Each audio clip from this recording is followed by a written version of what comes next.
When you had a job, tax was simple. Your employer ran it through PAYE. Every payday, the right amount came off before the money even touched your account. You never filled in a form. You never checked a threshold. The system ran itself. The day you retire, that system switches off, and nobody tells you. There's no letter from HMRC that says, "Welcome to retirement. Here's what changes now." There's no phone call from the Department for Work and Pensions walking you through your new tax position. You go from a system where the tax was done for you to a system where every decision, every form, every deadline is now down to you. And if you get it wrong, it isn't HMRC's mistake. It's yours, and it costs you money. I've seen retirees lose hundreds, sometimes thousands of pounds in their first 2 years off work, not because they did anything reckless, because nobody explained what HMRC actually expects from you once the payslips stop. So today, I'm giving you the complete list. 10 things. All of them matter. Most retirees miss all 10. Quick note before we start. This video is for educational purposes only. It is not financial or tax advice. Everyone's situation is different, so speak to a regulated financial advisor or accountant before making decisions. I'm the voice behind Retired UK. Every week, I break down the tax traps, the pension rules, and the strategies that protect British retirees from the stuff nobody else explains clearly. If that's useful to you, hit subscribe and turn on notifications so you don't miss the next one. Let's get into it. 1. Check your tax code the moment your state pension starts. Here's something almost nobody expects. Your state pension is taxable income, but it's paid to you gross, with no tax taken off at source. HMRC doesn't withhold anything from it directly. Instead, they collect the tax owed on your state pension by adjusting the tax code on any other income you have, usually a private pension or part-time work. If you don't check this, you can end up with a completely wrong tax code, either paying too much tax for months or too little and getting a surprise bill later. Here's the maths. Say your state pension is roughly £11,500 a year, and you also draw £15,000 from a workplace pension. Your personal allowance for 2026 is £12,570, and it's been frozen at that level for years now, dragging more and more retirees into tax as pensions rise with inflation. HMRC will typically reduce the tax-free allowance applied to your workplace pension by roughly the amount of your state pension. So instead of getting your full £12,570 allowance against that £15,000, you might only get around £1,000 of it tax-free. Get the code wrong, and you could be overpaying £150 to £300 a year without noticing. Log into your personal tax account on gov.uk and check your tax code every single year you're drawing multiple pensions. It takes 10 minutes, and it's the single most overlooked check on this list. 2. Use the marriage allowance if one of you has income to spare. If you're married or in a civil partnership, and one of you earns less than the £12,570 personal allowance, while the other is a basic rate taxpayer, you may be sitting on free money. Marriage allowance lets the lower earner transfer £1,260 of their unused personal allowance to their spouse, cutting the higher earner's tax bill by up to £252 a year. This is one of the most underclaimed reliefs in the entire UK tax system. Retired couples where one spouse has a small private pension and the other has none at all are exactly the profile HMRC built this for, and most never apply. Here's the part most people don't know. You can backdate a claim for up to 4 previous tax years. If neither of you has claimed it, and you've been eligible since 2022, you could be looking at over £1,000 in a single backdated payment. Apply online at gov.uk. It's free and it takes about 5 minutes. 3. Understand how the frozen personal allowance drags more of your pension into tax.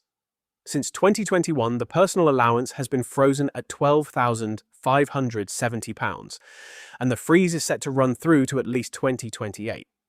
Meanwhile, the state pension keeps rising every year under the triple lock. That means every year, a bigger slice of a retiree's income sits above the tax-free line than the year before, even though nothing about their actual lifestyle changed. This is called fiscal drag, and it's quietly pulling hundreds of thousands of pensioners into paying tax for the first time. If your state pension alone is approaching or exceeding £12,570, any additional income, a private pension, savings interest, part-time work, is taxed at 20% straight away, with no allowance left to soften it. This is why it matters to plan your withdrawals, not just take money when you feel like it. Every pound you draw from a pension above your allowance is taxed. Understanding exactly where that line sits for you is how you keep control of your own tax bill instead of HMRC deciding it for you. 4. Don't waste your 25% tax-free lump sum. When you access a defined contribution pension, you're normally allowed to take up to 25% of it completely tax-free, capped at £268,275 under current rules. This is called the pension commencement lump sum. The mistake I see constantly: retirees take the whole tax-free lump sum in one go, dump it into an ordinary savings account, and then pay tax on the interest it earns every year going forward.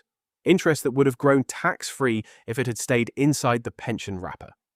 A better approach for many people is to take the tax-free portion gradually, alongside your withdrawals, rather than all at once on day one. If you don't need it immediately, leaving it invested inside the pension keeps it working for you tax efficiently. If you do take it, move it into an ISA, where the growth stays tax-free rather than a standard savings account. One decision, potentially thousands of pounds in unnecessary tax over a retirement that could last 20 or 30 years. 5. Watch out for emergency tax on your first pension withdrawal. This one catches people out constantly.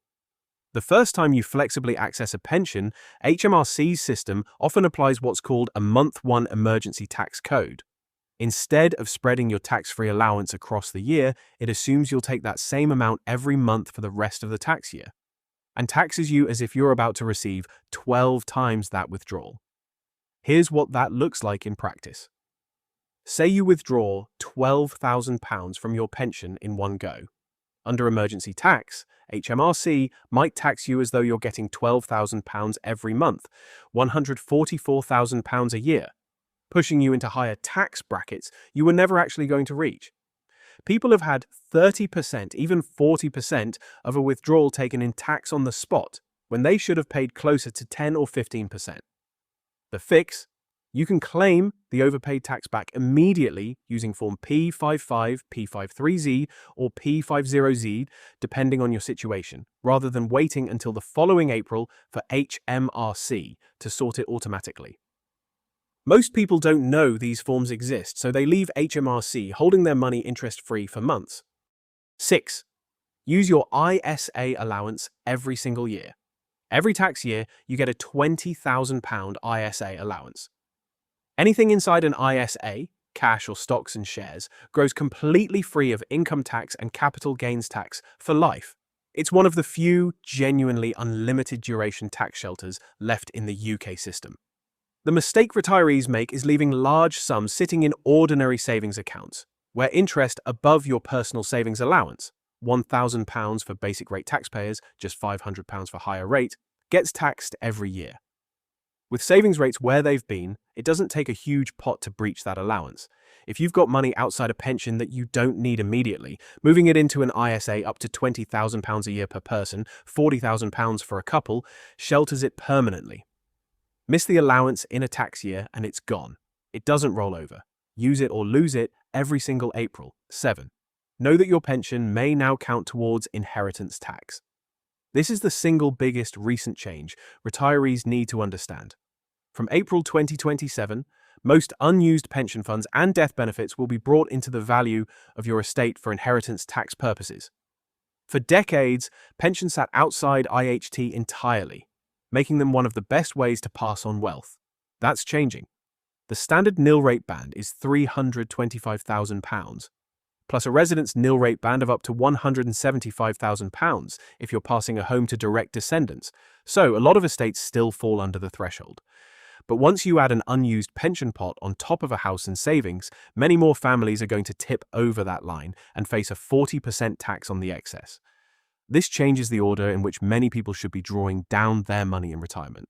It may now make more sense to spend pension money first and preserve ISA or other assets for inheritance, rather than the other way around, the opposite of what used to be standard advice. This is exactly the kind of decision where a session with a financial advisor pays for itself many times over. Don't leave it until it's someone else's problem to sort out. 8. Consider national insurance gaps before they cost you state pension for life. To get the full new state pension, you generally need 35 qualifying years of national insurance contributions. Fewer than that, and your state pension is reduced proportionally. Many people, especially those who took career breaks, worked abroad, or were self-employed with patchy contributions, have gaps they don't know about. You can check your NI record and state pension forecast for free on gov.uk in minutes. If you find gaps, you can often pay voluntary Class 3 contributions to fill them, and normally you can go back 6 tax years. Though there have been temporary extended windows allowing people to fill gaps stretching back further. Here's why this matters so much. Filling a single missing year can cost roughly a few £100s, but it can add up to several £100s a year to your state pension for the rest of your life. If you live 20 years in retirement, one filled gap can pay itself back many times over.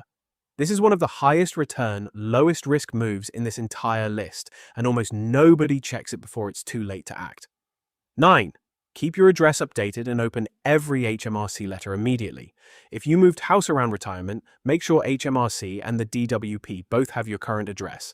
It sounds basic, but it's one of the most common reasons retirees miss deadlines they never even knew existed. Every HMRC letter has a response window.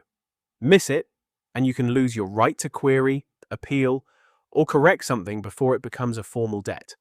If you get a P800 tax calculation, it tells you whether you've overpaid or underpaid. Don't ignore an underpayment notice hoping it goes away. It doesn't. If you get a simple assessment letter, that's HMRC, telling you taxes due outside the normal PAYE system, often because of pension or savings income, and it comes with its own payment deadline. Update your address at gov.uk, check your personal tax account online rather than waiting for posts that might not arrive, and never let an unopened envelope from HMRC sit in a drawer. 10. Recheck whether you should be filing a self-assessment return. Many retirees assume that once they've stopped working, they've stopped needing to deal with tax returns. Not necessarily true. You may need to file a self-assessment return if you have significant savings or dividend income. If you're a higher rate taxpayer with untaxed income if you receive rental income, or if your total income takes you over £150,000 in certain circumstances, or if you've taken a large pension withdrawal that HMRC's automatic systems haven't fully reconciled. There's also the high-income child benefit charge to watch for if you're still supporting a younger family member's claim, and the tapering of the personal allowance itself once total income passes £100,000. For every £2 over that threshold, you lose £1 of your allowance until it disappears completely at £125,140. That's an effective marginal tax rate of 60% in that band. And almost nobody realizes it until they see the number on their calculation. Run this check every single year, not just once. Your income sources change in retirement. A pension starts, a bond matures, you sell an investment, and last year's answer doesn't automatically apply this year. Let's bring it all together. Here are all 10, in order. 1. Check your tax code the moment your state pension starts. 2. Claim the marriage allowance if you're eligible and backdate it. 3. Understand how the frozen personal allowance is pulling more of your pension into tax. 4. Don't waste your 25% tax-free lump sum in one go. 5. Watch for emergency tax on your first pension withdrawal and claim it back fast. 6. Use your £20,000 ISA allowance every single year. 7. Know your pension may now count towards inheritance tax from 2027. 8. Check for national insurance gaps before they cost you state pension for life. 9. Keep your address updated and open every HMRC letter immediately. 10. Recheck every year whether you need to file a self-assessment return. 10 things. HMRC expects you to know all of them. Most retirees know none of them on the day they finish work, and every single one you miss costs you money. This has been Retired UK. If this video helped you, hit like. It takes 1 second, and it helps this reach more people who are about to retire without a clue what changes. If you're not subscribed yet, subscribe and turn on the bell so you don't miss what's coming next. I've got videos planned that could genuinely save you thousands of pounds over your retirement. If you know someone who's just retired or about to, send them this video today. This is the checklist nobody hands you on your last day of work.